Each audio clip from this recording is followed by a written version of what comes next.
Димитар Ковачевски нема потреба да го очекува ВМРО ДПМН на разговори за уставните измени, бидејќи нашите услови за тоа се јавно кажани.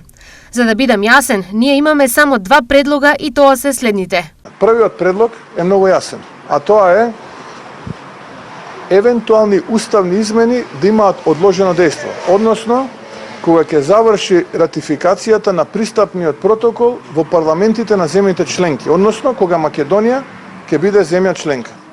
Тогаш веќе може да разговараме за евентуална апликација на тие уставни измени, ефективни да бидат.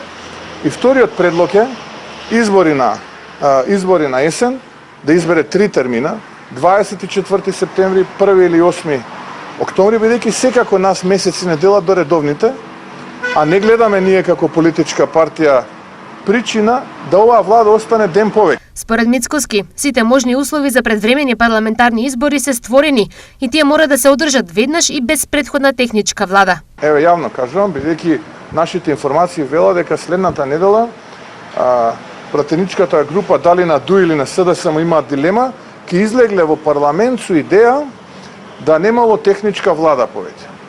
Еве јавно им кажувам, не мора да има техничка влада. Ајде да одиме на избори.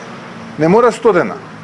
Нека каже Даштевски и Државната изборна комисија колку дена им се потребни за да ги организираат тие избори, да одиме на тие избори. Сакаат да крадат на тие избори. Не може да ја украдат народната волја, затоа што ќе им се случи дебакал, а после тој дебакал ќе се случи полека, но сигурно заминување на таа политичка партија во историјата. Мицкоски денес изјави дека судството и обвинителството немаат никаков кредибилитет и дека во моментов може да ги напише идните суди и обвинители кои ќе бидат избрани, што само по себе кажувало какви одлуки во иднина од нив може да се очекуваат.